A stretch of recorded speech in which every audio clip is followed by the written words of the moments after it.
Sometimes the wrong train will get you to the right station. ഒരുപാട് തവണ നമ്മൾ കേട്ടിട്ടുള്ള ഒരു സെന്റൻസ് ആണല്ലേ ഇത്. മുംബൈയിലെ ടിഫിൻ ബോക്സ് ആൾക്കാരിലേക്ക് എത്തിക്കുന്ന ഒരു പോപ്പുലർ സർവീസ് ആണ് ഈ ഒരു ഡബ്ബാവാല സർവീസ്. ഇല is A middle aged house wife. മുംബൈയിലെ ഒരു ടിപ്പിക്കൽ മിഡിൽ ക്ലാസ് ഫാമിലിയാണ് ഇലയുടേത്. മുംബൈ നഗരത്തിൻ്റെയും അതിൻ്റെ തിരക്കിനേക്കാളും ഒക്കെ ഫേമസ് ആയ ഒരു അത്ഭുതമുണ്ട്. അതാണ് ഡബ്ബാവാലാസ്. ദിവസവും ലക്ഷക്കണക്കിന് ലഞ്ച് ബോക്സുകൾ ഒരൊറ്റ തെറ്റും കൂടാതെ വീട്ടമ്മമാരുടെ അടുക്കളയിൽ നിന്നും ഭർത്താക്കന്മാരുടെ ഓഫീസിലോട്ട് എത്തിക്കുന്ന ഒരു സംവിധാനമാണിത്. ഹാർവാർഡ് യൂണിവേഴ്സിറ്റിയിൽ വരെ പഠനം നടത്തിയ ഈ ഒരു സിസ്റ്റത്തിൽ 1 ദശലക്ഷത്തിൽ 1 ഡബ്ബയ്ക്ക് മാത്രമേ തെറ്റുപറ്റൂ എന്നൊരു കണക്കുണ്ട്. നമ്മുടെ കഥ തുടങ്ങുന്നത് അങ്ങനെ അപൂർവമായ ഒരു തെറ്റിൽ നിന്നാണ്.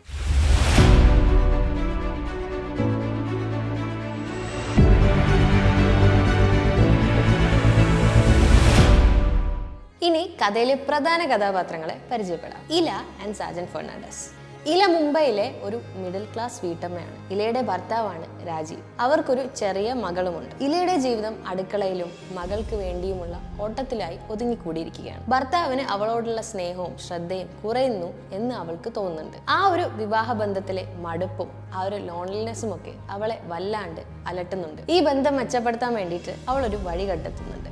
അതാണ് ഫുഡ്. ഭർത്താവിനായി ഏറ്റവും രുചികരമായ ഭക്ഷണം പാചകം ചെയ്ത് ഉച്ചഭക്ഷണമായി അയക്കുക. അടുക്കളയിൽ നിന്ന് കേൾക്കുന്ന ശബ്ദം മാത്രമായി കൂടെയുള്ള ദേശ്പാണ്ഡെ ആന്റി എന്ന അയൽക്കാരിയാണ് ഇലയുടെ വഴികാട്ടി. ആന്റി പറഞ്ഞു കൊടുക്കുന്ന രഹസ്യ കൂട്ടുകളും പാചക വിദ്യകളും എല്ലാം ചേർത്ത് ഇല തന്റെ സ്നേഹവും പ്രതീക്ഷയും ഓരോ ചോറ്റുപാത്രത്തിലുമാക്കി നിറയ്ക്കുന്നു. മീൻവൈൽ സാജൻ ഫെർണാണ്ടസ് ഒരു അക്കൗണ്ടന്റ് ആണ്.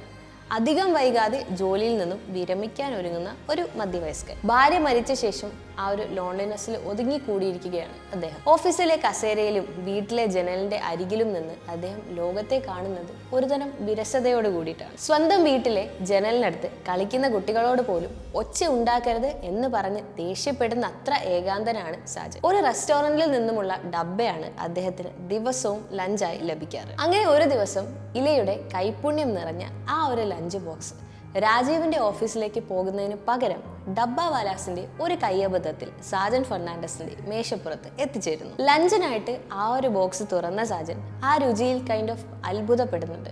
ബിക്കോസ് അത്രയും രുചികരമായ ഭക്ഷണം റെസ്റ്റോറന്റിൽ നിന്ന് സാജന് ഇതുവരെ കിട്ടിയിട്ടില്ലല്ലോ എന്നൊക്കെ ചിന്തിക്കുന്നുണ്ട്. സാജൻ അങ്ങനെ നിറഞ്ഞ വയറുമായി ആ ഒരു ഡബ്ബ തിരിച്ചയക്കുന്നു. അതേസമയം രാജീവിന്റെ ഡബ്ബയായി എത്തുന്നത് സാജന്റെ റെസ്റ്റോറന്റിലുള്ള ഫുഡാണ്. അതിനുശേഷം രാജീവും ഇലയും തമ്മിലുള്ള കോൺവെർസേഷനിലാണ് ഈ ഒരു ഫുഡിനെ പറ്റി രാജീവ് പറയുന്ന ആ ഒരു സ്ഥലത്താണ് ഇലയ്ക്ക് സംശയം തോന്നുന്നത്. കാരണം അന്ന് ഇല ഉണ്ടാക്കിയ കറികൾ അങ്ങേയറ്റം സ്പെഷ്യൽ ആയിരുന്നു. രാജീവിന്റെ വാക്കുകളിലാണെങ്കിൽ ആ ഒരു രുചിയുടെ തൃപ്തിയും വരുന്നില്ല. അപ്പോൾ ഇല മനസ്സിലാക്കുന്നുണ്ട് ഈ ഒരു ഫുഡ് കിട്ടിയത് ഭർത്താവിനല്ല മറ്റാർക്കും ആണെന്ന്. സോ ഇത് തെറ്റുപറ്റിയെന്ന് മനസ്സിലാക്കിയ ഇല ദേശ്പാണ്ഡെ ആന്റിയുടെ ഉപദേശപ്രകാരം ഒരു ചെറിയ നോട്ട് ഡബ്ബയിൽ വെക്കുന്നുണ്ട്. ഈ കത്ത് സാജൻ വായിക്കുന്നുണ്ട്. അടുത്ത ദിവസം ഭക്ഷണം കഴിച്ച ശേഷം സാജൻ ഒരു മറുപടി എഴുതി ഡബ്ബയിൽ വെക്കുന്നുണ്ട്. താങ്ക് യു, എനിക്ക് കിട്ടിയതിൽ ഞാൻ സന്തോഷവാനാണ്.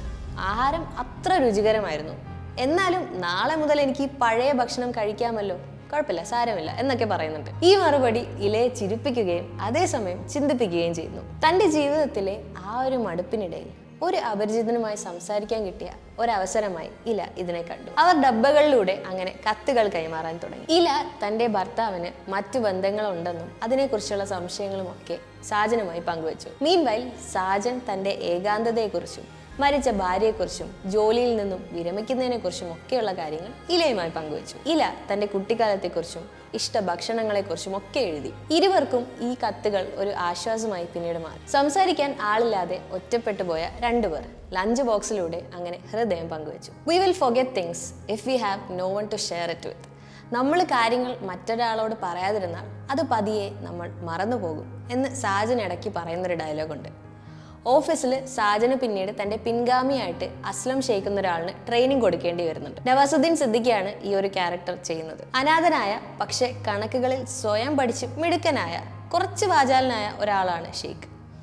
ആദ്യം ഷെയ്ഖിന്റെ സംസാരവും ആ ഒരു തമാശകളും ഒന്നും സാജൻ അത്ര ഇഷ്ടപ്പെട്ടിരുന്നില്ല. എന്നാൽ ഷെയ്ഖിന്റെ ആത്മാർത്ഥതയും ജീവിതത്തോടുള്ള ഒരു കാഴ്ചപ്പാടും ഒക്കെ സാജനെ പതിയെ അത് മാറ്റുന്നുണ്ട്. ഈ ഒരു ഇതിൽ പുള്ളിയുടെ കല്യാണത്തിന് ഫോട്ടോ എടുക്കുന്നൊക്കെ ഒരു സീനുണ്ട്. ഇറ്റ് ഈസ് വെരി സിമ്പിൾ, പക്ഷേ it has a lot of meaning. അങ്ങനെ കത്തുകളിലൂടെ സൗഹൃദം പിന്നീട് ഒരു ചെറിയ പ്രണയബന്ധമായി വളരാൻ തുടങ്ങിയ ഘട്ടത്തിൽ ഇല തന്റെ വിവാഹബന്ധം തകരുന്നതായിട്ട് മനസ്സിലാക്കുന്നത്. ബിക്കോസ് ഭർത്താവിന്റെ ഷർട്ടിൽ നിന്നും മറ്റൊരു സ്ത്രീയുടെ പെർഫ്യൂം അവൾ തിരിച്ചറിയുന്നുണ്ട്. ഇനി ഈ ജീവിതം വേണ്ട എന്ന് ഇല തീരുമാനിക്കുന്നു. ഇല സാജനോട് തന്റെ സ്വപ്നങ്ങൾ പറയുന്നുണ്ട്. മകളെയും കൂട്ടി ഭൂട്ടാനിലേക്ക് പോകാൻ വേണ്ടി. ബിക്കോസ് അവിടെ ജീവിത ചെലവ് വളരെ കുറവാണ്, എന്നാൽ സന്തോഷം വളരെ വലിയ കാര്യമായിട്ടാണ് അവരെടുക്കുന്നത്. സാജൻ മറുപടി എഴുതുന്നുണ്ട്, നമുക്ക് ഒരുമിച്ച് പോകാം, നിങ്ങൾ എൻ്റെ കൂടെ ഭൂട്ടാനിലേക്ക് പോരുന്നുണ്ടോ എന്നൊക്കെയുള്ള കാര്യങ്ങൾ. ഈ ക്ഷണം ഇലയെ വളരെ സന്തോഷിപ്പിക്കുന്നുണ്ട്, പക്ഷെ സംവാട്ട് ഭയപ്പെടുത്തി. ഒടുവിൽ ഇല ഒരു തീരുമാനമെടുത്തു, നേരിൽ കാണാം എന്നുള്ളത്. അടുത്തുള്ള ഒരു റെസ്റ്റോറൻറ്റിൽ ഉച്ചയ്ക്ക് 1 മണിക്ക് കാണാമെന്ന് ഇല കത്തെഴുതി. ഇല റെസ്റ്റോറൻറ്റിൽ ഒരുപാട് നേരം കാത്തിരുന്നു. ആ ഒരു പെർട്ടിക്കുലർ സീനുണ്ട്, it's one of the finest scenes in the movie. And Irfan Khan അത് നറേറ്റ് ചെയ്യുന്നതൊക്കെ ഇറ്റ്സ് ജസ്റ്റ് പെർഫെക്റ്റ്. അങ്ങനെ 1 മണിക്ക് ശേഷവും ഒരുപാട് നേരം കാത്തിരുന്നിട്ടും സാജൻ വന്നില്ല. ഇലയ്ക്ക് വലിയ നിരാശയായി. അടുത്ത ദിവസം ഇല അയച്ച ഡബ്ബയിൽ സാജന്റെ മറുപടി എത്തി. സാജന്റെ ഈ വാക്കുകൾ ഇലയെ വേദനിപ്പിച്ചു. എങ്കിലും അതായിരുന്നു യാഥാർത്ഥ്യം എന്ന് അവൾ തിരിച്ചറിഞ്ഞു. ഇതിനിടയിൽ ഇലയുടെ അച്ഛന് ക്യാൻസർ ബാധിച്ച് മരിക്കുന്നുണ്ട്. അച്ഛൻ്റെ മരണശേഷം അമ്മ ഇലയോട് പറയുന്ന ഒരു കാര്യമുണ്ട്, sometimes the wrong train takes us to the right station. ഇത് ഇലയുടെ മനസ്സിൽ പുതിയ ചിന്തകൾക്ക് തീ കൊളുത്തി. ഇല സാജനെ കണ്ടെത്താനായി ഡബ്ബാവാലാസിലൂടെ അദ്ദേഹത്തിൻ്റെ ഓഫീസ് അഡ്രസ്സ് വാങ്ങി. അവൾ ഓഫീസിലെത്തി ഷെയ്ഖിനെ കണ്ടു.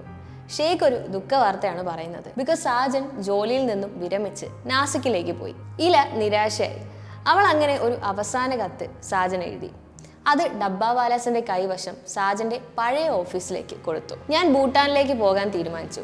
എൻ്റെ ഭർത്താവിനെ ഉപേക്ഷിച്ച് മകളുമായി ഞാൻ പോവുകയാണ്. Thank you. ഇതാണ് ഇല പറയുന്ന കാര്യം. സാജൻ നാസിക്കിലേക്കുള്ള ട്രെയിൻ യാത്രയിലായിരുന്നുവെങ്കിലും എന്തോ ഒരു തോന്നൽ ട്രെയിനിൽ നിന്നും മുംബൈയിലേക്ക് സാജനെ തിരിച്ചു വിളിച്ചു. ഇല മകളെയും കൂട്ടി പോകാനുള്ള തയ്യാറെടുപ്പിലാണ്. പടത്തിന്റെ ക്ലൈമാക്സിൽ സാജൻ റെയിൽവേ സ്റ്റേഷനിൽ നിന്നും ഡബ്ബാവാലാസിനെ കാണുന്നുണ്ട്. അവർ താമസ സ്ഥലത്തെ വിലാസം കൊടുക്കുന്നു. ഡബ്ബാവാലാസ് താമസ സ്ഥലത്തേക്ക് പോകുന്നുണ്ട്. ഇലയും സാജനും ഡബ്ബാവാലാസിന്റെ വഴിയിൽ മാത്രം കണ്ടുമുട്ടിയ 2 പേരാണ്. ജീവിതത്തിൽ ആദ്യമായി നേർക്കുനേർ കാണാൻ പോകുന്നു എന്നൊരു സൂചന നൽകിക്കൊണ്ടാണ് സിനിമ അവസാനിക്കുന്നത്. അവർ ഇനി ഒരുമിച്ച് ചേർന്നിട്ടുണ്ടാവോ എന്ന ക്വസ്റ്റ്യൻ ഇപ്പോഴും ഉത്തരം കിട്ടാതെ is still there. Lunch box is one of the most beautifully crafted films in always. Interstellar പോലെ വൺ ഓഫ് ദി ബിഗ്ഗസ്റ്റ് പടത്തിന് പകരം ഇർഫാൻ ഖാൻ ലഞ്ച് ബോക്സ് എന്നൊരു സിനിമ കമ്മിറ്റ് ചെയ്തിട്ടുണ്ട് എന്നുണ്ടെങ്കിൽ it speaks a lot about him as a person. So if you haven't watch lunch box yet, do watch and share your opinion. അപ്പോൾ അത്രേ ഉള്ളൂ. So if you like this video, do like, share and subscribe to സ്കിനിമ.